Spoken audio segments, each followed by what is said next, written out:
인간의 죄를 대속하기 위해 하나님이신 그분께서 인간의 몸으로 이 땅에 오셨습니다.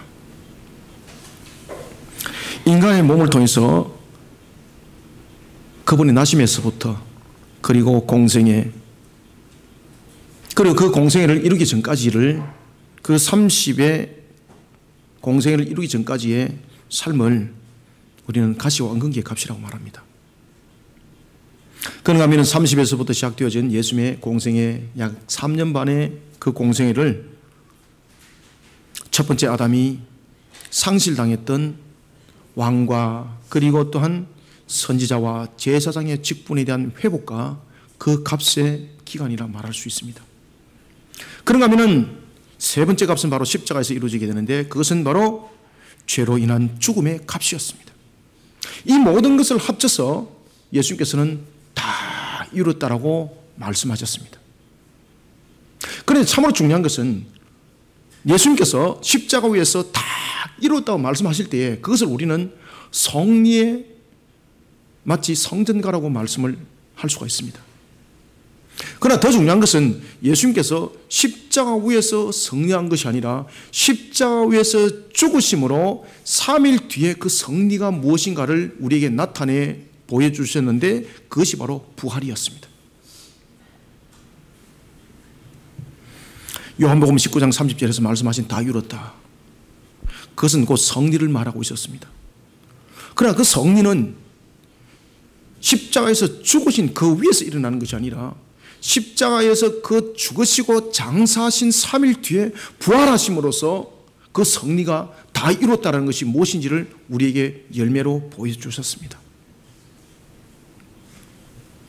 사랑하는 성도 여러분, 예수님께서는 사망 권세에 대해서 승리하셨습니다. 십자가에서 죽으셨기 때문에 승리할 수 있는, 그리고 또한 그 권세가 그 속에 놓여져 있었던 것입니다. 예수님은 골로새서 2장 15절의 말씀처럼 십자가로 악한 무리들의 모든 무리들을 무력화시켰습니다. 그런데 진정한 승리는 3일 뒤에 일어난 부활이었습니다. 만약에 예수님께서 3일 뒤에 부활이 없었다면 십자가는 승리가 아닙니다. 3일 뒤에 부활이 있었기 때문에 십자가를 승리라고 말하는 것입니다. 우리는 승리가 아니라 우리는 승리를 위하여 오늘도 달려가고 있는 성도의 삶을 살아가고 있습니다. 그것을 신학적으로 성화라고 말하는 겁니다. 저와 여러분들은 이 땅을 살아갈 때에 이 땅에서 저희들에게는 완전한 승리는 없습니다. 우리에게 완전한 승리는 천국에서 이루어지는 겁니다. 우리는 십자가에서 죽는 것과 같은 그런, 우리는 오늘도 이 땅의 삶을 살아갈 때에 우리의 삶은 죽는 것으로 끝나는 것이 아니라 바로 3일에 일어났던 부활의 모습처럼 우리에게는 반드시 승리가 주어진다라는 이 확신을 가지고 우리는 오늘도 승리의 그날을 위해서 우리는 달려가는 성도들이 되어야 합니다. 무엇으로? 예수님께서 세우신, 이루으신, 그리고 성취하신 바로 그 십자가로 말합니다. 그 바로 십자가로. 그 바로 십자가로 우리는 승리의 그날을 위해서 우리는 달려가는 성도들이 되어야 합니다. 저주와 버린 자를 상징하고 있고 인간에게 가할 수 있는 가장 고통스러운 형벌의 그 십자가. 그렇지만 예수님께서는 그 십자가에서 죽으심으로써, 그리고 또한 그 십자가에서 죽으심으로 끝난 것이 아니라 3일 만에 부활로서 승리가 무엇인지 우리에게 보여주셨습니다. 사랑하는 성도 여러분, 다음 주면은 이제 종려주일입니다. 그리고 또한 그 다음 주일은 부활주일입니다. 우리는 이 날들을 반드시 기억하셔야 됩니다. 일반적으로 종려주일 그러면은 예수님께서 예루살렘에 입성했을 때에 호산나 호산나 외쳤던 것만 우리는 머릿속에 기억하고 있는데, 오늘 우리는 이 본문들을 통해서 그들이 외쳤던 호산나 속에 어떤 문제가 있었고, 우리는 오늘도 종려주일을 통해서 돌아올 종려주일 뿐만 아니라 우리는 부활주일 뿐만 아니라 우리가 또한 살아나갈 우리의 삶들을 통해서 우리는 항상 승리의 그날을 위해서 준비하는 자가 되어야 되는데, 우리는 어떻게 승리의 그날을 준비하는 자가 되어야 되는가?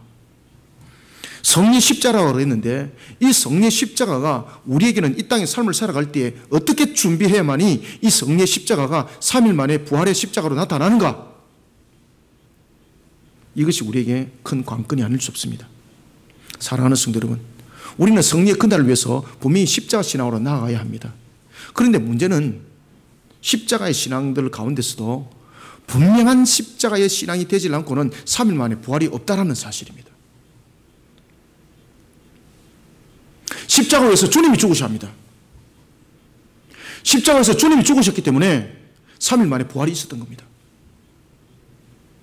한편의 강도는 십자가에서 죽고 부활이 없었습니다. 주님만이 부활하셨습니다. 그러면 우리는 성리의 그날을 위해서 주님의 십자가에서 먼저 죽는 자가 되어야 합니다. 그럴 때 우리는 3일 뒤에 어떤 성리의 모습으로 나타나는가? 여러분, 우스갯소리로 과거의 영화를 보면은 드라큘라가 십자가 모형만 보면은 드라큘라가 사라지고 드라큘라가 제거되어지고 도망가지고 뭐 이렇게 했습니다. 그런데 요즘에는 영화를 보면은 드라큘라가 십자가를 찾아갑니다. 십자가를 들고 있으니까 십자가를 빼뜨려서 분질러 버립니다. 우리는 이런 십자가가 아니라 주님이 매달리신 십자가, 이 십자가의 신앙으로 우리는 성리의 그날을 준비를 해야 되는 것입니다. 그러면은 우리는 어떻게 주님이 달리신 그 십자가로 성리의 그날을 준비해 가야 되는가? 우리는 오늘 마가복음 11장 1절에서부터 10절 통해서 세 가지의 모습을 우리가 한번 비춰보면서 우리는 어떤 십자가의 모습으로 세상 가운데 성리를 그리고 성리의 그날을 준비하는 자들이 되어야 되는지를 보도록 하겠습니다. 먼저 우리가 1절을 한번 읽어봅시다. 시작. 그들이 예루살렘에 가까이 와서 감람산 벳바게와 베다니에 이르렀을 때에 예수께서 제자 중 둘을 보내시며 아멘. 여러분들, 예수님께서 왜 제자 중에서 둘을 보냈을까요? 하나 보내도 되는데 왜 둘이 보냈습니까? 정인 삼는 겁니다. 정인 삼는 거. 왜 정인 삼을까요? 이유가 있기 때문입니다. 굉장히 중요한 내용을 담고 있습니다. 그래서 이 성경을 통해서 우리는 어떻게 십자가로 성리의 그날을 준비해야 되는지를 직시하셔야 됩니다. 예수님께서 왜 둘이를 보냈는가 하면 이 둘이를 통해서 하나님이 지금 이루고자 하는 그 뜻, 그 성취가 어떻게 이루어지는 것을 이 두 제자들에게 보게 하는 겁니다. 따라서 우리는 1절부터 3절을 통해서 예수님께서 이 두 제자를 어디를 보내는가 하면 베다니에 보냅니다. 이 베다니에 보내는 목적이 바로 뭔가 하면 사람이 타지 않은, 다시 말하면 새 속에 물들지 아니하는 나귀, 멍에를 매지 아니하는 나귀를 끌고 오도록 명합니다. 이것을 통해서 우리는 깨달아야 될 것이 있습니다. 그것은 뭔가 하면 먼저 첫 번째, 주님이 반드시 다시 오십니다. 주님이 반드시 다시 오십니다. 심판의 주님으로 반드시 이 땅에 오십니다. 우리는 그날을 십자가 신앙으로 준비해야 되는데 어떻게 준비해야만이 우리는 성리의 그날을 준비할 수 있는가? 주님이 다시 오시는 그날을 내 뜻을 세우는 십자가가 되어서는 안 됩니다. 내 뜻을 세우는 십자가는요, 전부 다 액세서리입니다. 그래서 이 십자가 위에다가 형광펜으로 내 능력 그리고 십자가 위에다가 내 권세 입히고 이런 건 전부 다 여러분 가치 없습니다. 내 뜻을 세우는 십자가 아니라 주님의 뜻을 이루는 십자가로 성리의 그날을 준비하며 나아가는 성도들이 되시길 바랍니다.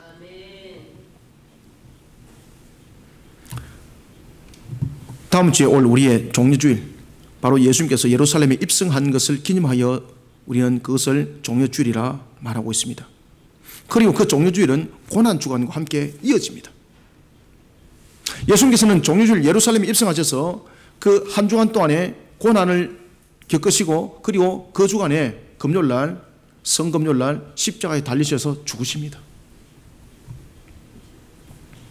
그리고 그 다음 주가 예수님께서 3일 만에 살아나시는 부활의 날, 그것을 우리는 기념해서 부활주일로 우리는 지키고 있습니다.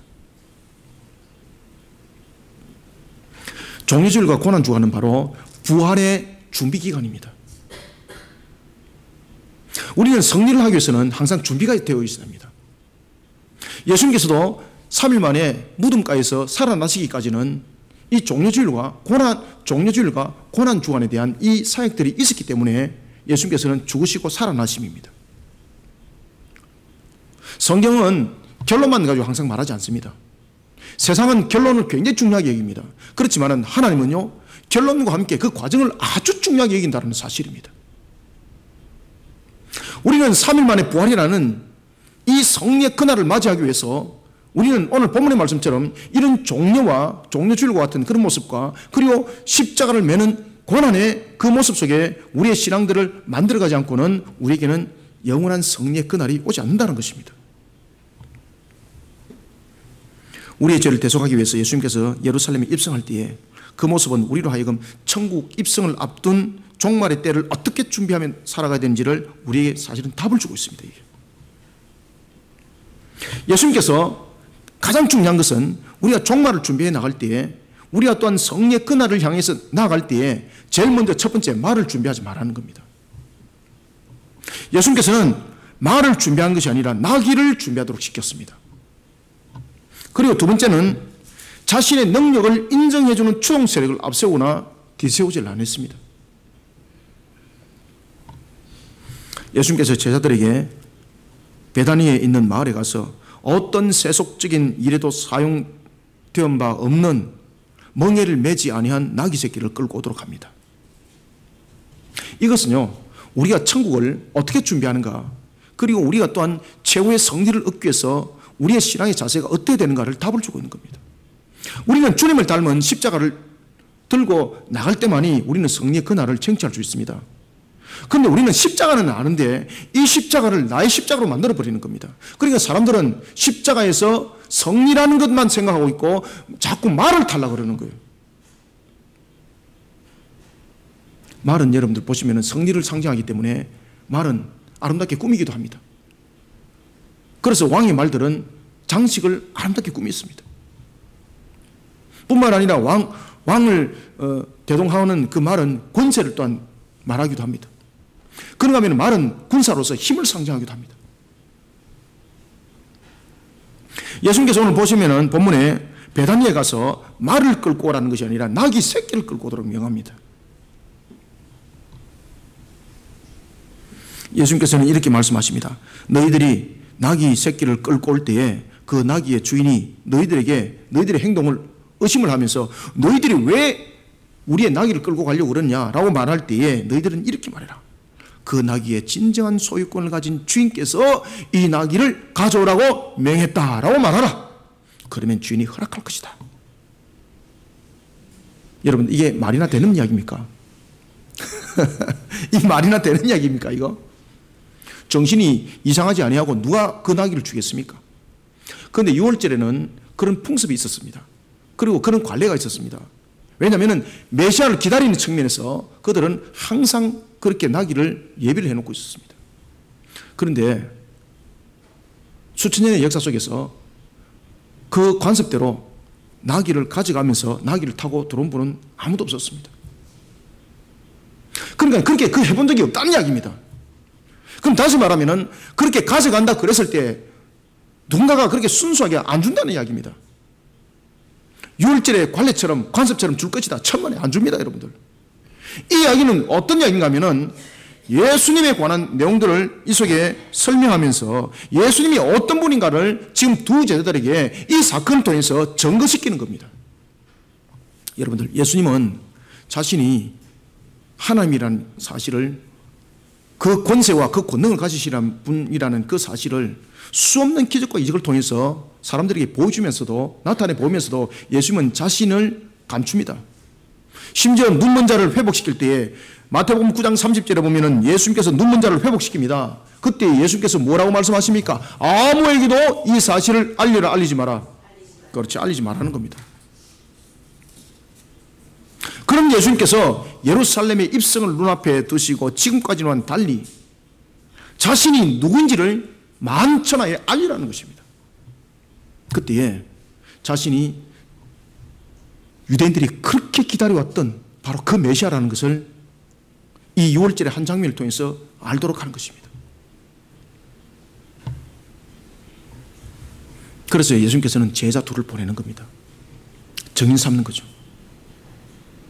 그때 제자들은 예수님께서 자신들을 둘을 보낼 때 그 이유를 몰랐습니다. 처음에는. 그리고 예수님께서 말씀하신 대로 그들 또한 6월절에 그런 관례와 관습을 잘 알고 있었습니다. 그들이 나귀를 요구했을 때에 그들이 반드시 줄 수밖에 없다라는 것에 대해서는 그들은 인지하지 못했습니다. 왜냐하면 지금까지 그런 일이 없었기 때문에. 그들의 머릿속에는 항상 무엇이 인지되어 있었는가 하면 만약에 예수님이 메시아가 맞다면 그들이 줄 것이다.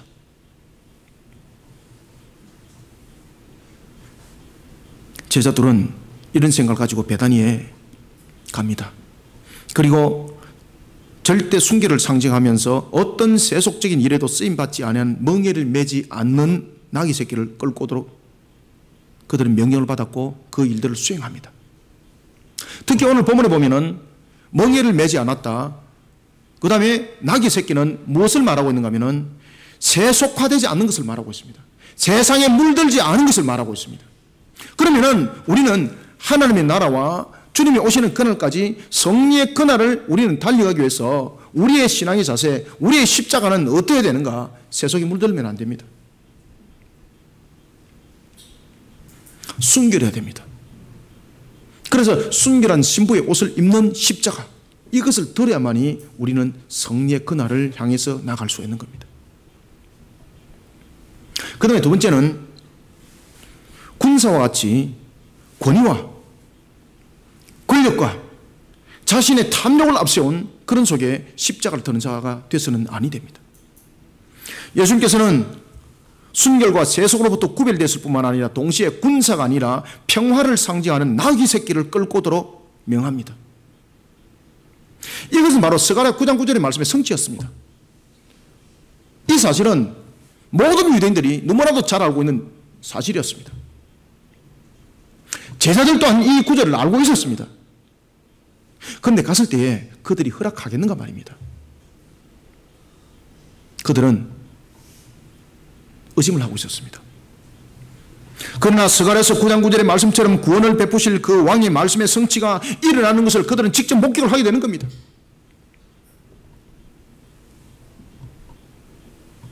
예루살렘의 입성을 앞두었던 그날 제자들은 예수님께서 하신 그 말씀이 정말로 흘러가는 이야기가 아니라 자신들은 정말로 의심하고 그 말씀대로 순종을 했는데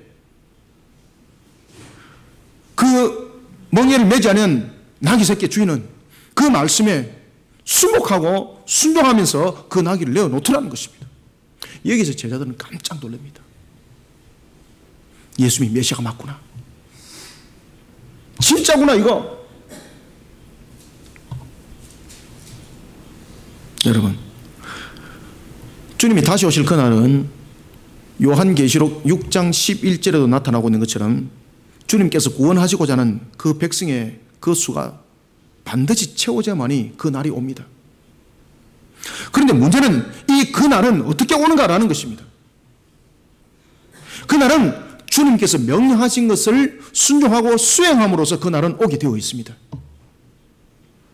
먼저 주님께서 제자들에게 십자가에서 십자가를 매기 전에 주님께서는 제일 먼저 무엇을 끌고 오라 그랬습니까? 나귀 새끼 아시겠습니까? 주님께서는 십자가를 바로 매지 않았다는 사실을 여러분 아셔야 됩니다. 그 순서가 있다는 사실입니다. 순서가.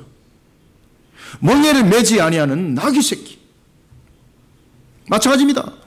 우리는 이 땅 위에 주님께서 다시 오시는 그날, 우리에게 영원한 천국이 열리는 그날이 오기 위해서는요, 제일 먼저 우리는 나귀 새끼와 같은 그 순종함이 우리에게는 있어야 됩니다.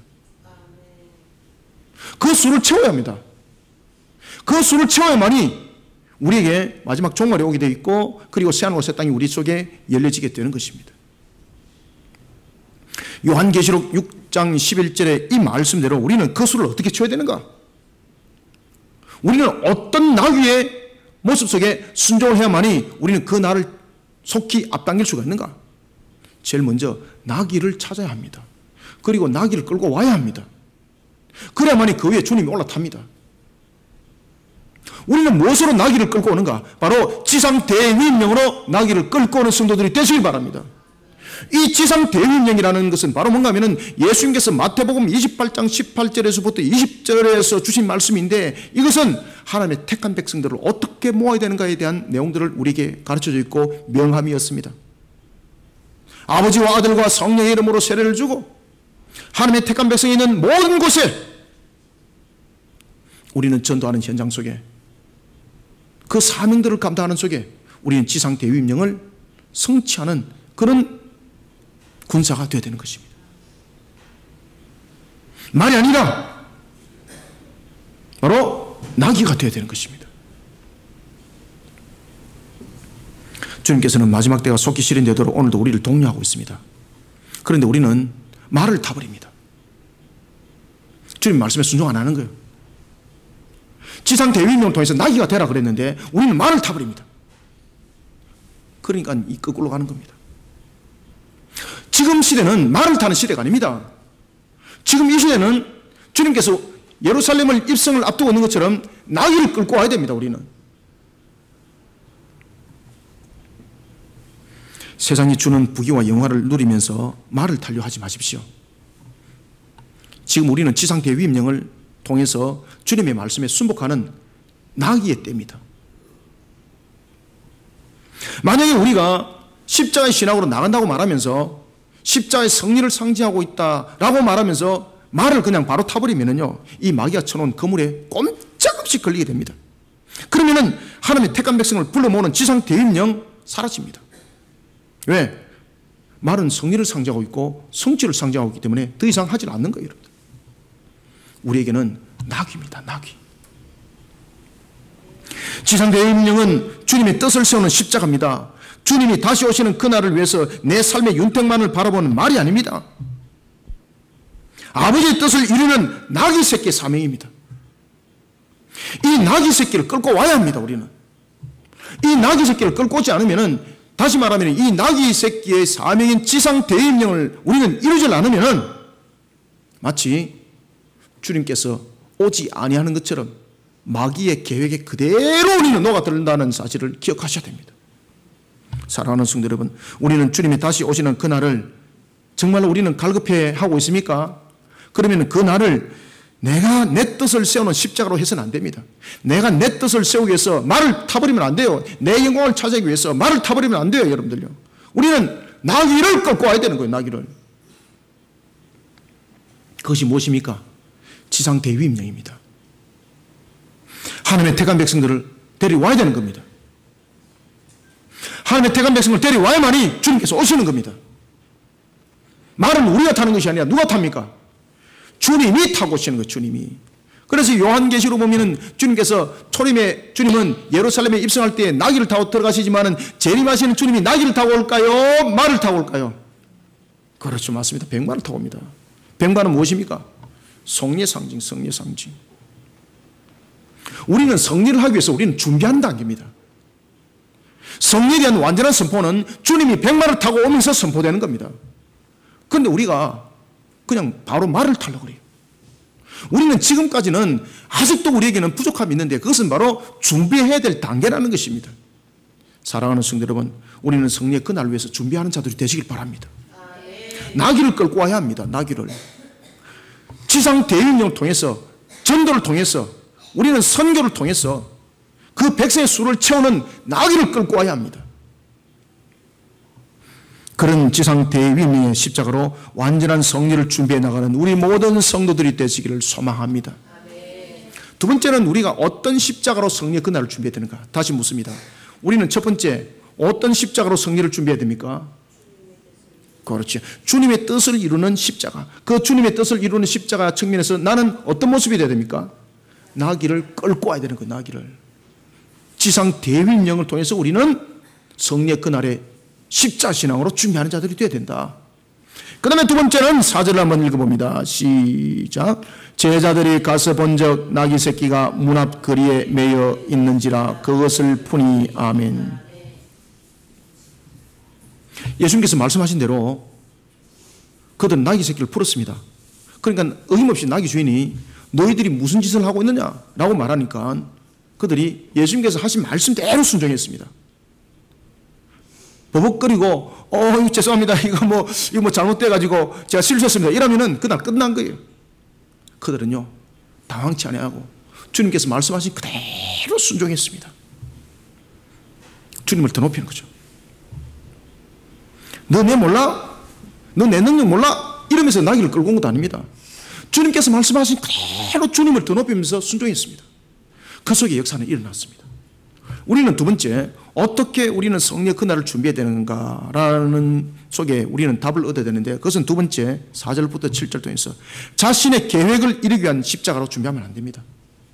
자신의 계획을 이루기 위해서 자신의 나를 준비하는 자가 아니라 주님을 더 높여 드리는 십자가로 성령의 그날을 준비하며 나가는 성도들이 되시길 바랍니다.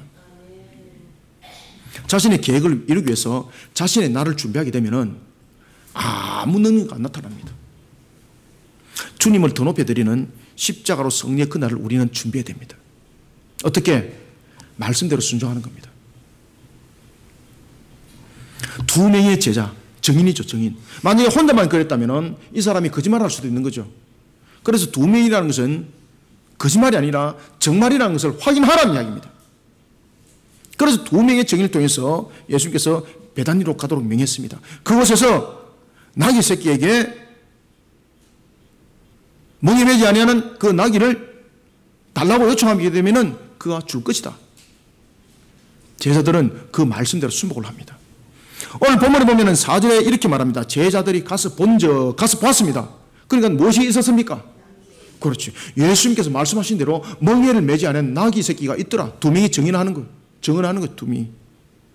그 다음에 두 번째 6절에 보면은 예수께서 이르신 대로 말을 한데 이에 어떻게 하더라? 허락한지라. 여기서 깜짝 놀란 거예요. 이야, 이거 말이지. 놀란 역사가 일어났다는 겁니다. 그래서 제자들 두 명은요, 이 사건을 통해서 두 가지의 깨달음을, 그리고 또한 이 사건을 통해서 그들은 예수님이 메시아라는 사실을 확신을 합니다. 그런데 그 메시아도 자신들이 생각하는 메시아였습니다. 먼저 그들은 이 사건을 통해서 예수님이 어떤 분인가라는 것에 대해서 그들은 확인하게 되는데, 첫 번째는요, 예수님께서는 신적 예지를 가지고 있는 그 예지의 능력을 가지신 메시아라는 것을 그들은 알게 되는 겁니다. 예지가 무엇입니까? 예지는 앞으로 일어날 일에 대해서 미래의 것을 이미 아는 것을 예지라고 말하는 겁니다. 무엇이 일어날지 저와 여러분들은 알고 있습니까? 혹여나 여러분들 예지 능력 가지고 계시는 분이 있습니까?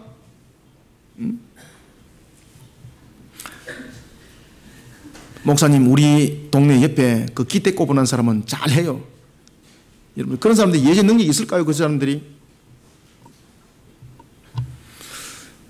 예수님께서 하신 그 말씀을 그들은 베다니에서 목격을 하게 됩니다.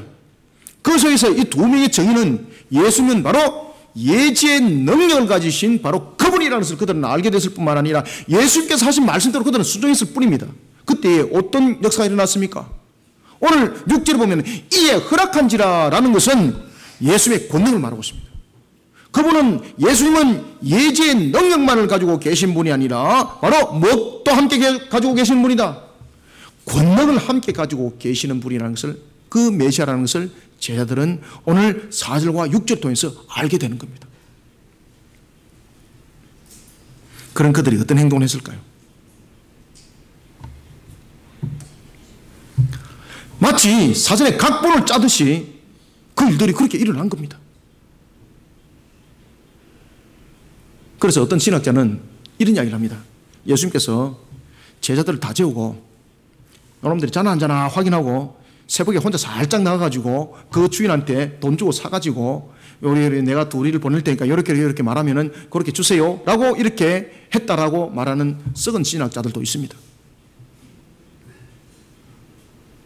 완전히 마귀 새끼죠. 제자들은 예수님과 함께 3년 반을 함께 동고동락하면서 늘 함께 있었습니다. 제자들이 깜짝 놀랐던 가장 큰 이유는 이게 한글성에서 나타나지 않습니다만은 이 헬라 원어 속에서는 이 부분들이 명확하게 드러나고 있습니다. 이건 각본이 아니라는 겁니다. 예수님께서 이미 사전에 가서 그것을 돈 주고 사가지고 자신의 것을 가지고 오라고 명했다라고 말하는 그 거짓말, 그리고 그러한 잘못된 그런 사상들을 이 속에 담고 있지 않습니다.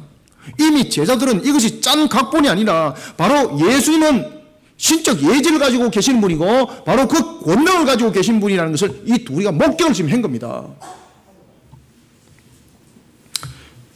이것을 알았던 나중에 이후에 요한이 성경을 기록할 때에 요한복음에 이런 이야기를 합니다.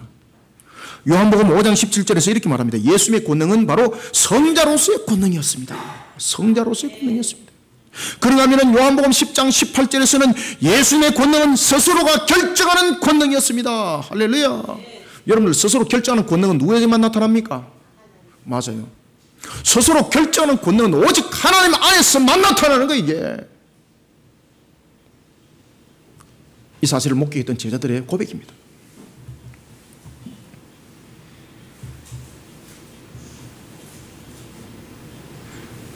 빌립보서 3장 21절도 보면 이렇게 말합니다. 예수님의 그 권능은 만물을 복종시키는 권능이라고. 만물을 복종시키는 권능이라고. 하나님이 아니면 어디 만물을 복종시킵니까? 우리 여러분 보십시오. 지난주에 한 주간 동안 얼마나 우리가 상심했습니까? 나라가 비상사태가 선포될 정도로 온 국토에 막 물덩어리가 여기서 불 붙고 저기서 불 붙고, 야, 저는 그것을 보면서요, 그렇게도 불이 나구나. 여러분, 그렇게 불날 확률이 없습니다. 원래 하나님께서 노하시는 거예요. 하나님께서 태워버리는 거예요. 정신 차리라고. 만물을 복종시키는 권능. 이런 예수님의 뒤를 따랐던 제자들, 그리고 그들은 그런 주님의 권능을 목격했습니다. 그런 그들에게 어떤 기대감이 다시 싹 떴을까요? 그들은 여러분이 잘 아시는 것처럼 이 사건이 있기 바로 전에까지 예수님에 대해서 불만이 많았습니다. 말은 못하고. 어떤 불만이 있었는가 하면 예수님께서는 예루살렘에 들어가게 되면은 자신이 죽을 것에 관해서 이야기를 했고, 그리고 다시 살아날 것에 대해서 또 이야기를 하는데 제자들 관심사와는 아무 관계가 없는 것이었습니다. 왜냐하면 예수님께서 십자가에서 죽으심과 그리고 또한 부활은 죄 사함에 관한 것이었습니다. 그렇지만 유대인들 관점에서는 그것이 전혀 소용이 없는 것이었습니다. 왜냐하면 유대인들에게는 죄 사함이 성립이 되지 않는다고 그들은 스스로 믿고 있었습니다. 왜 그런가 하십니까? 그들이 바라보는 메시아관과 예수님께서 말하신 메시아관은 완전 틀립니다. 예수님께서 말씀하신 메시아관은 바로 뭔가 하면 죄 사함을 말하고 있습니다. 유대인들도 죄인이라는 이야기요. 모든 인간은 죄인이라는 이야기요. 그런데 유대인들은요, 자신들은 죄인이 아니라고 불만을 하는 겁니다. 그러니까 예수님께 불만하는 거예요. 무슨 죄인요, 죄인. 그들은 스스로 선민이라고 스스로 그들은 인정하고 있었습니다. 왜냐하면 그들은 세 가지의 조건을 가지고 그들은 스스로 구원의 백성이라고 말하고 있었고, 그들은 죄와 전혀 상관없는 자들이라고 그들은 말하고 있었습니다. 그러니 예수님께서 말하는 죽음이라는 것은, 죄로 인하여서 죽음이라는 것은 유대인들이 아니라 바로 이방인들에 속한 것이라고 그들은 믿고 있었던 거죠. 그들은 세 가지 조건을 가지고 그들은 스스로를 선민이라고 말했습니다. 첫 번째는 아브라함의 혈통이다. 두 번째는 시내산 통해서 하나님으로부터 율법을 받은 자들이다. 그리고 또한 그들은 할례를 행한 이 세 가지 흔적을 가지고 있다. 그것이 영원한 천국 백성, 하나님의 백성이란 징표다. 그런데 우리가 무슨 하나님의 백성인데 무슨 우리가 죄인이란 말이냐. 그래서 그들은 세상 속에서 범하는 죄는 우리가 말하는 그런 죄인과 그건 다른 것이었습니다. 그러면 그들은 율법을 왜 지키는가? 그들이 율법을 지키는 것은 선민으로서의 자신들을 나타내는 하나의 표징이었습니다. 표시. 그런데 다른 거죠. 제자들도 똑같은 이런 생각을 하고 있었습니다. 그런 그들 속에 메시아는 바로 누구였는가 하면은 로마의 압제로부터 자신들의 유대인들을 해방시킬 메시아였습니다. 마태복음 20장 21절에 보면은 예루살렘을 특앞에 두고 예수님의 죽으심과 부활에 대해서 말씀하실 때에 세 번째 순환사를 통해서도 나타나고 있는 것처럼 그들의 머릿속에는 항상 예수님께서 예루살렘에 들어가게 되면은 군사적인 목적을 이루고 그런 속에 메시아로서 민족의 해방을 일으켜서 나라가 국음을 되찾을 때에 나는 어떤 자리에 앉지? 나는 누구보다도 나는 높은 자리에 앉아야 돼. 이러면서 그들이 오른편 왼편을 따지고 싸웠습니다. 지금 두 명의 제자들이 예수님이 메시아라는 그 사실을 지금 목격을 완전히 했습니다.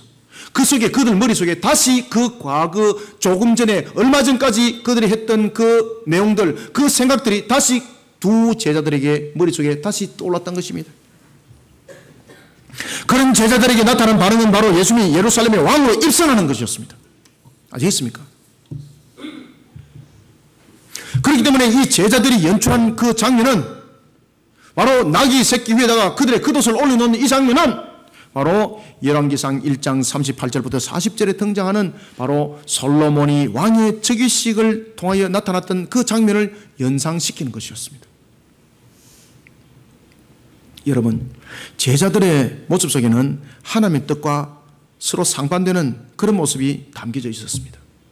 분명히 나귀 위에 겉옷을 올려놓았습니다. 이것은 분명히 그들이 볼 때에 예수님은 메시아가 맞다는 이야기입니다. 그리고 또한 그들이 겉옷을 올려놓을 때는 그들도 이미 메시아에 관한 그 내용들을 알고 있었고, 그리고 또한 그 메시아가 어떤 모습을 가지고 있는가라는 것도 알고 있었습니다.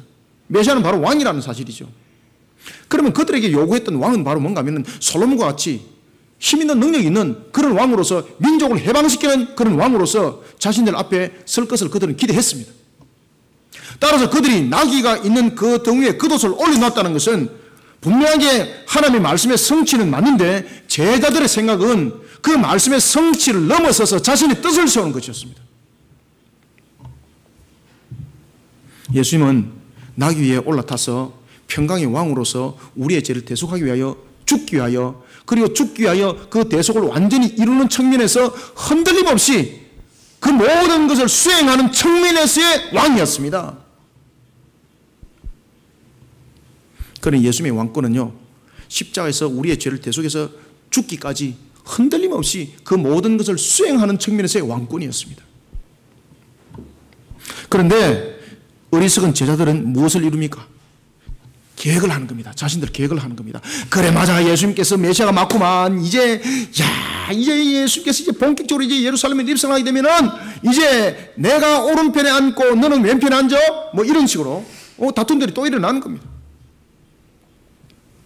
그러니 제자들이 나귀 위에다가 겉옷을 올려놓은 것은 말씀의 성취, 평강의 왕이신 그분의 말씀의 성취임과 동시에 제자들에게는 자신의 계획이 그 위에 올려진 겁니다. 그러니 자신들의 계획했던 것과 자신들의 준비한 것과 뜻이 맞지 않자 예수님께서 붙잡히자 그들은 제일 먼저 도망가 버렸습니다. 고린도전서 10장 33절에 말합니다. 사도 바울은 고린도 교회를 향해서 이렇게 말합니다. 자신의 유익을 구하는 자가 아니라 많은 사람의 유익을 구하고 그들을 향하여서 그들을 구원받게 하는 자가 되라고. 그렇지만 제자들의 모습 속에서는 그건 나타나지 않았습니다. 자신의 뜻을 세우는, 자신의 계획을 세우는 일에 나기 위해 그들은 올려놓는 것이었습니다. 우리가 살아나가는 세상, 우리는 등지고 살 수는 없습니다. 그럼에도 불구하고 우리는 자신의 계획을 이루기 위해 자신의 나를 준비하는 자가 아니라 우리는 주님을 더 높이는 가운데에 우리는 나기 위해 내 모습을 올려놓는 자가 되어야 합니다. 분명히 주님은 이 땅에 오신 메시아가 맞았습니다. 그렇지만 제자들은 그 나귀 위에다가 옷을 올려놓았습니다. 이것은 분명히 왕에 대한 즉위식이었습니다. 그런데 그들이 요구했던 것은 뭔가 하면은 그 위에다가 자신들의 뜻과 자신들의 요구가 그 위에 올려져 있었던 것입니다. 우리는 첫 번째는 마태복음 28장 18절부터 20절의 지상 대위명령을 이루기 위해서 우리는 나귀를 끌고 와야 합니다. 그 다음에 두 번째는 나귀 위에 올려놓는 옷이 내 뜻을 세우는 옷이 돼서는 안 됩니다. 무엇이 하나님의 뜻을 그리고 또한 하나님을 더 높이는 그런 일에 내 옷이 올려져야 되는 것입니다. 그러면 우리는 내 뜻을 세우는 겉옷을 나귀 위에 올려놓는 그런 모습이 아니라 하나님의 뜻을 더 높이고 하나님을 더 높이는 측면에서의 나귀 위에 올려진 옷이 되기 위해서는 우리는 지상 대위임령을 통해서 나귀를 끌고 옵니다. 그러면 그 위에 우리가 무엇을 얹어야 되는가 하면 내 자신이 교회의 덕을 세우는 일에, 교회 덕을 세우는 일에 우리는 십자가에 순종하는 길을 걷는 자들이 되어야 합니다. 나귀는 끌고 왔습니다. 그런데 나귀를 끌고 온 것이 내 목적을 채우기 위해서 내 겉옷을 올려놓으면서 내가 원하는 것 계산 다 하고 있습니다. 주님은 더 높이지 않습니다. 주님은 그저 왕으로서 나의 이름에 대한 하나의 이용 도구가 되어버리는 겁니다. 우리는 주님을 더 높이는 가운데 우리는 그 나귀 위에 십자가를 바르게 세워야 하는데 그 십자가는 바로 교회의 덕을 세우는 십자가 되어야 합니다. 우리가 여러분들 잘 아시는 것처럼 우리는 지상대위원을 통해서 우리는 나귀를 끌고 오는 그 일로만 끝나는 것이 아니라 나귀를 끌고 왔을 때 그것이 나의 영광이 돼서는 아니 되는 것입니다. 뿐만 아니라 우리는 나귀를 끌고 왔을 때 뿐만 아니라 교회에서 사역을 할 때도 마찬가지입니다. 교회에서 봉사할 때도 마찬가지입니다. 그 나귀 위에 내 겉옷을 올려놓고 내 계획 세우지 마십시오. 내 영광 차지하려고 꿈도 꾸지 마십시오. 우리들의 생업도 마찬가지입니다. 하나님께서 우리에게 일으켰던 생업이 있다면 그 위에는 반드시 주님의 일하심이 있습니다. 그 생업을 통해서 주님을 더 높이는 교회 덕을 세우는 자들이 되시길 바랍니다. 교회 덕을 세우십시오. 여러분들의 삶의 형편과 모든 환경들을 준 것 또한 교회 덕을 세우는 일에 여러분들이 내 모습을 올려놓아야 합니다. 주님은 그것을 보는 겁니다. 지금 우리는 교회 덕을 세우는 십자가로 승리의 그날을 준비하는 성도들이 되어야 합니다. 이 일에 충성된 자를 주님께서 어찌 그냥 두겠습니까? 잠언 28장 20절도 말하고 있습니다. 충성된 자는 무엇이 많다? 복이 많다. 충성된 자는 복이 많다 이렇게 말하고 있습니다. 교회 덕을 세우십시오. 우리는 마태복음 28장 18절에서부터 20절 통해서 지상 대의면을 통하여 우리는 나귀를 끌고 옵니다. 그리고 또한 우리는 그 성취를 위해서 나귀 위에 겉옷을 올려놓을 때에 그 위에 분명히 왕이 올라갑니다. 그때에 왕이 나의 뜻을 이루기 위한 도구가 되면 안 됩니다. 주님의 십자가, 주님을 향한 신앙이 나의 뜻을 이루기 위한 도구가 되면 안 됩니다. 주님께서 나에게 주신 삶의 터가 있습니까? 또한 뿐만 아니라 주님께서 나에게 허락하신 여러 가지 환경들이 있습니까? 그럼 그 환경 위에 내 옷을 올려놓고 주님을 올려놓을 때에 교회의 덕을 세우는 옷을 올려놓으시길 바랍니다. 교회의 덕을 세우십시오. 여러분들의 생업을 통해서 교회 덕을 세우십시오. 여러분들의 환경들을 통해서 교회 덕을 세우십시오. 주님께서 기억하십니다. 그리고 주님께서 이렇게 말씀하십니다. 충성된 자가 복이 많다. 그러나 속히 부하고자 하는 형벌을 면치 못하리라. 잠언을 통해서 우리에게 말씀을 주고 있습니다. 사랑하는 성도 여러분, 자신의 계획을 이루기 위하여 자신의 날을 준비하는 자가 아니라 주님을 더 높여 드리는 십자가로 성리의 그날을 준비하는 복된 자들이 되기를 축원합니다. 마지막으로 우리가 세 번째 8절을 한번 읽어봅니다. 시작. 많은 사람들은 자기들의 겉옷을 또 다른 이들은 들에서 벤 나뭇가지를 길에 펴며 아멘. 그들 길에 펴면서 무엇을 했습니까? 10절에 보면 이렇게 말합니다. 찬송하리로다 오는 우리 조상 다윗의 나라여 가장 높은 곳에서 호산나 하더라. 난리가 난 거죠. 이제 막 앞에서 호산나 하고 뒤에서 호산나 하고 난리가 났다 이 말입니다. 지금 이게 무엇을 받았기 때문입니까? 지금 제자들도 무엇을 받습니까? 예수님의 능력, 그죠? 지금 예수님의 능력을 보고 지금 그 옷을 올려놓은 겁니다. 다른 것을 보고 올려놓은 건 아닙니다. 그들이 만약에 예수님께서 십자가의 죽으심을 그들이 믿고 올려놨다면요, 이 내용이 다른 겁니다. 그들은 예수님의 십자가의 죽으심을 그들은 믿지 않았습니다. 그들은 스가랴서 9장의 말씀 그 성취도 그들이 또한 열왕기에 나타나고 있는 솔로몬의 즉위식과 같이 그 나귀 위에다가 옷을 올려놓은 그 유도, 그들은 자신들이 아는 메시아관에 대한 성취를 이루기 위한 것이었습니다. 쉽게 말하면 세상의 능력을 따랐고 세상의 능력을 앞세웠고 그 뒤를 그들은 따른 자들이었습니다. 그런 자들이 예수님께서 붙잡히자 전부 다 도망 다 갔습니다. 우리는 주를 위해서 죽으리라 라고 고백했던 제자들이 제일 먼저 도망갔습니다. 심지어 자신의 칼 가지고 말고에 온조 귀를 벤 베드로 제일 먼저 도망갔습니다. 얼마나 빠른지 바람불과 동시에 이가 어디 갔지? 사라지고 없더라. 심지어 여러분들 그는 보시면은 잘 압니다만은 그는 분명히 이 갈릴리 사투리를 썼습니다. 그렇게 말하니까 너 발음 보니까 너 갈릴리네 이라고 말하니까 어찌 그렇게 말씀하세요? 이러면서 서울말 하면서 말입니다. 예수님을 저주하더라. 예수님이 그걸 다 벗고 그의 눈과 마주치더라. 여러분, 우리는 세 번째 8절부터 10절 통해서 세상의 능력을 뒤따르는 자가 아니라 주님을 뒤따르는 십자가 신앙이 되어야 됩니다. 세상의 능력을 뒤따르는 자가 아니라 주님을 뒤따르는 십자가의 신앙으로 승리의 그날을 준비하는 자들이 되시기를 바랍니다. 예수님은 예루살렘 입성에서 자신의 능력을 보았고, 그리고 또한 그에 대한 소문을 들어서 아는 수많은 사람들의 호응을 받게 됩니다. 예수님께서 부른 것 아니죠. 회원 모집한 것 아닙니다. SNS를 통해서 그들을 부른 것 아닙니다. 오지 마라 그랬는데도 그들이 구름 때처럼 왔습니다. 지금 앞서는 자가 선창하고 뒤따르는 자가 화답을 합니다. 호산나를 외칩니다. 찬송하리로다. 심지어 오는 우리 조상 다윗의 나라에 가장 높은 곳에서 호산나 하더라. 바로 이사야 9장 6절과 7절의 말씀의 성취를 그들은 바라보면서 이런 호산나를 외쳤습니다. 이제는 더 이상 로마의 압제, 자존심 무너지고 로마의 압제, 빼앗김을 당하는 그런 노예와 같은 자가 아니라 이제는 모든 것을 가질 수 있는 주인된 자로서의 국권을 회복한다는 그런 소망과 희망을 가지고 그들은 다윗의 영원한 왕위를 회복할 것을 찬양했습니다. 그들의 외침은 천국의 외침이 아니었습니다.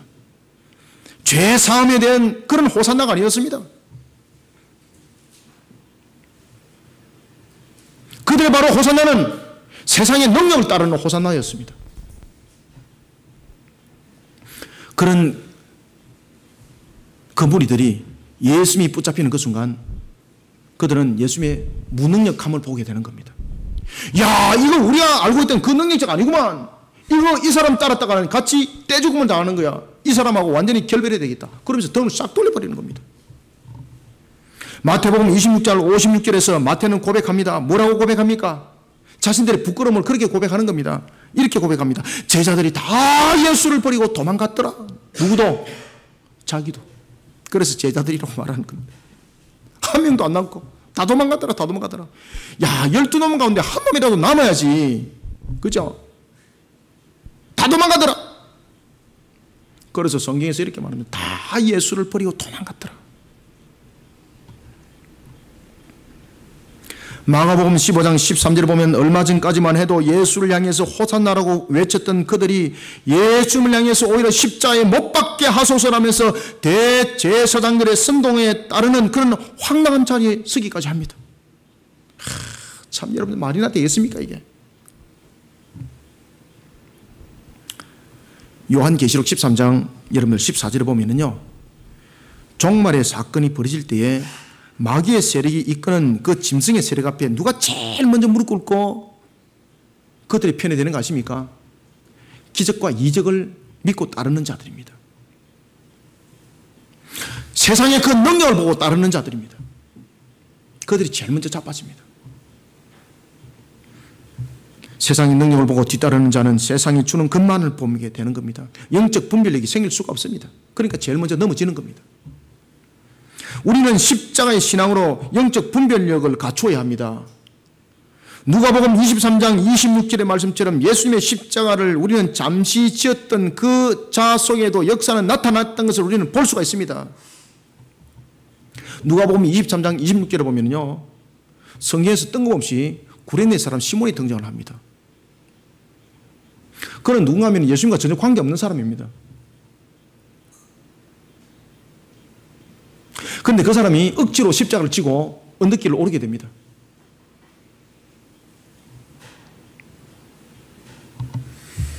그 가정에 여러분 어떤 역사가 일어났을까요? 그리고 그 구레네 사람 시몬이 예수님께서 십자가에서 죽으심을 목격을 하게 되는 겁니다.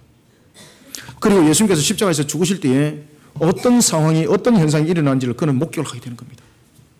그리고 그는 그 사실을 자신의 가족들에게 알게 됩니다. 그때에 성령께서 놀라운 역사를 일으킵니다. 그 구레네 시몬의 그 온 가족들을 완전히 성령불로 뒤집어버립니다. 로마서 16장 13절은 고백합니다. 그의 아들 루포가 예수를 따르는 제자가 되었더라고. 구레네 시몬의 아들 루포가 예수를 따르는 제자가 되었습니다. 그 예수 만난 사실 없습니다. 여러분, 세상의 능력을 뒤따르다 보면은요, 우리는 세상 속에서 항상 넘어지는 자가 될 수밖에 없습니다. 눈에는 보이지 않지만은 주님의 십자가로 십자가의 신앙을 뒤따르는 그런 속에 우리는 성령의 그날을 위해서 달려가는 성도들이 되시길 바랍니다. 그래서 주님의 십자가는요, 우리에게 영원한 십자가고 주님의 십자가는 곧 이어날 우리에게 성리를 우리에게 보장시켜 주고 있습니다. 우리는 십자가를 이야기할 때에 십자가에서 자꾸 말을 타려고 그럽니다. 십자가에서 자꾸 왕관을 쓰려고 그럽니다. 그 속에 역사가 일어나지 않습니다. 십자가에서는 우리는 말을 타는 것이 아니라 나귀가 우리에게 필요한 것이고, 그리고 우리의 겉옷을 올려놓을 때 내 욕심을 올려놓는 것이 아니라 주님의 말씀의 성취를 그 속에 올려놓아야 되는 것입니다. 그런가 하면 우리는 영적 전투 속에 우리의 분별력을 가지기 위해서는요, 우리 자신의 탐욕에, 우리 자신의 어리석음에 그 모습들을 십자가의 못을 박는 십자 신앙이 되어야 합니다. 그래야만이 우리의 영적 분별력이 생깁니다. 이 세상에 말이 가지고 있는 탐욕이 가득 차 있고, 세상에 가지고 있는 그런 분노로 가득 차 있고, 이런 속에 무슨 영적 분별력이 생깁니까? 영적 분별력이 생길 수가 없습니다. 십자가의 못을 박으십시오. 저도 목사로서 나의 모습 속에서 날마다 일어나고 있는 나의 모습을 십자가의 못을 박지 못하면요, 내 속에도 분노가 일어나고요, 내 속에서도 탐욕이 일어납니다. 내 속에서도 여러분 정욕이 일어나요. 여러분들 아시겠습니까? 우리 목사님은 세상 천지에 다른 목사님들은 자빠져도 우리 목사님은 거룩해서 하늘로 아마 성천하실 것이야. 착각하지 마십시오. 똑같습니다. 저도 오늘도 십자가 신앙으로 나를 동임하지 않으면요, 여러분보다도 더 못됐습니다. 여러분들 아시겠습니까? 사도 바울 보십시오. 뭐라고 말합니까? 나는 죄수 중에 괴수라고 말하잖아요. 죄수 중에 괴수. 십자가에 동임됨을 당하지 않고는 그는요, 가장 악랄한 사람이에요. 가장 악랄한 사람. 그래서 스스로를 가리켜서 괴수라고 말하잖아요. 오늘도 저와 여러분들은요, 어떻게 성령의 그날을 위해서 달려가야 되는가 하면 십자가 신앙으로 우리를 동임하고 못을 박아야 합니다. 이 탐욕을 가지고, 이 정욕을 가지고 어찌 영적 분별력을 가질 수가 있겠습니까? 어찌 마음속에 분냄을 가지고 하나님의 형상들이 사랑으로 보이겠습니까? 우리 속에 그런 것이 있으면 꾸지람도 저 사람이 나를 싫어하는갑다, 그 꾸지람을 미워한다니까요. 그런데 주님께서 여러분 제자들을 꾸질렀습니까? 안 꾸질렀습니까? 얼마나 혼을 내놨는지 제자들이 나중에 입도 뻥끗 못하고, 나중에 여러분 보시면요, 마가 다락방에서 만찬을 가질 때에 요한 보고 이렇게 말합니다. 쿡쿡 찌르면서 베드로도, 야야야 요한아, 예수님께 안 물어봐. 예수님께 안 물어봐. 누가 예수님을 배반하는지 안 물어봐. 그죠? 여러분 그 정도로 예수님께 혼도 많이 났습니다. 그런데 예수님께서 그를 혼을 낸 것은 그들을 미워했을까요? 아니면 그들을 사랑했을까요? 그럼요, 그들을 사랑했던 겁니다. 오늘도 우리가 십자가에 우리가 스스로의 이런 것들을 못을 박지 못하면은 우리는 또한 목회를 하면서도 성도들에게 잘못을 꾸지를 때 내 감정이 오게 되어 있는 거예요. 그 사람 미워 보일 수밖에 없어요. 여러분들요. 그렇지만 십자가에 나를 못을 박게 되면요, 그를 꾸지를 때도 그의 영혼을 보면서 꾸짖는 겁니다. 참으로 그 영혼을, 눈에 보이는 그 영혼이 불쌍하거든요. 이 도대체 어떻게 깨닫겠냐 말이야. 그때에 그 상대도 십자가에 못을 박히게 되면요, 그 꾸지람이 나를 사랑하는 꾸지람이라는 것을 알게 됩니다. 그런데 십자가에 못을 박지 못하니까 빼똘하게 깍꼬리가 돼가지고 꼬리 되는 거 이제. 야, 저기 또 오늘도 나를 깔꼬리가 또 찍네. 그러니까 무슨 신앙이 됩니까? 십자가 신앙이 아니라 깔꼬리 신앙이 되는 깔꼬리 신앙. 십자가 여러분을 굽으면 무슨 신앙 됩니까? 십자가 여러분을 굽으면 여러분 깔꼬리 신앙 됩니다. 나치가 보면 깔꼬리가 전부 다 굽었잖아요. 딱 그렇게 걸려가는 거예요, 여러분들요. 십자가는 펴진 신앙이야. 그런데 여러분들 보면 깔꼬리 신앙이 되어버리면 끝나는 거예요, 여러분들. 십자가에 못을 박읍시다. 오늘도 성령의 그날을 준비할 때 주님을 뒤따르는 십자가 신앙으로 우리의 모습들을 만들어가는 우리 모든 성도들이 되기를 소망합니다. 말씀을 맺겠습니다. 주님이 다시 이 땅에 오시는 그날 우리는 완전한 성령이 우리에게 주어집니다. 우리는 성령의 그날을 위해서 준비하는 자가 되어야 합니다. 그 준비는 내 뜻을 세워나가는 준비가 되어서는 안 됩니다.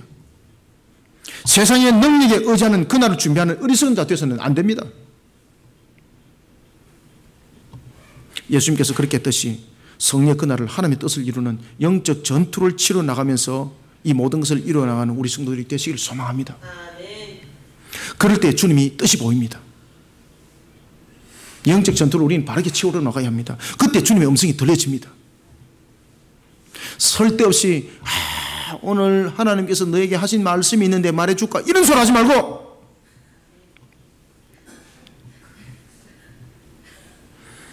오늘도 나를 쳐서 복종시키십시오. 십자가 신앙이 되십시오. 그러면은 내가 무엇을 계획해야 될지, 내가 성령의 나를 위해서 무엇을 준비해야 될지 주님께서 가르쳐 주십니다. 오늘도 일 안 속에 주님의 뜻을 이루는 십자가로 우리는 승리하는 성도들이 되시길 바랍니다. 주님을 높여드리는 십자가로 성령의 그날을 준비하는 저와 여러분들이 됩시다. 주님을 뒤따르는 십자가로 또한 성령의 그날을 준비하는 우리 모든 성도들이 되시기를 주님의 이름으로 축원합니다. 살아계신 아버지 하나님, 주께서 오늘도 우리에게 은혜를 다해 주시고 영육간의 강건함을 다해 주시니 감사합니다.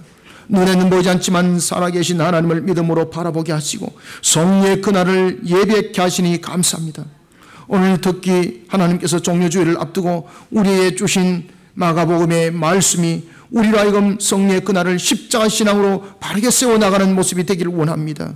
오늘도 우리에게 먼저 주신 말씀대로 우리가 성령의 그날을 십자가의 신앙으로 준비할 때에 우리는 말을 준비하는 자가 아니라 바로 나귀를 준비하기 위한 마태복음 28장 18절에서부터 20절 지상태의 위임령에 순종하는 자로 나가는 준비하는 자가 될 뿐만 아니라 또한 그 나귀 위에 내 뜻을 그돛으로 올려놓는 자가 아니라 주님을 더높이는 그 모습이 나귀 위에 올려지게 하여 주시고 또한 우리가 세상의 세력을 뒤따르고 세상의 능력을 뒤따르는 자가 아니라 나를 먼저 십자가에 쳐서 복종시키는 십자가의 신앙으로 내 모습이 세워지게 하여 주옵소서. 내 자를 십자가에 못 박게 하여 주옵소서. 나의 정욕과 탐욕과 그리고 나의 또한 여러 가지 잘못된 관점을 십자가의 못을 박게 하여 주시고 모든 것이 하나님 앞에 순복함으로 나가는 역사 있게 하여 주시기를 소망합니다. 이런 속에 성령의 그날을 바라보게 하시고 하나님의 뜻을 이루는 일에 기쁨으로 순종하며 또한 나가는 저와 우리 모든 성도를 삼아 주옵소서. 이런 속에 또한 우리에게 하나님의 문을 열어주시고 주께서 복된 소낙비를 부어주시며 이른 뼈와 늦은 뼈의 은혜로 응답하여 주시고 마른 뼈가 살아나는 또한 사실의 역사로 하나님 앞에 영광의 열매되게 하여 주시옵소서. 우리 모든 성도들이 걸어가는 것마다 또한 복되게 하여 주시고 하나님의 산정인의 모습으로 달려가기에 부족함이 없도록 축복의 동산 이루게 하여 주시옵소서. 오늘 주신 말씀으로 우리 성도는 영이 살아 움직이게 하여 주시고 또한 인격은 말씀 속에 녹아들게 하여 주옵소서. 십자가 실현되게 하여 주시옵소서. 오늘도 주신 이 말씀으로 우리 모든 성도들이 오늘도 새롭게 일어나기를 소망하며 예수님의 이름으로 기도드립니다. 아멘.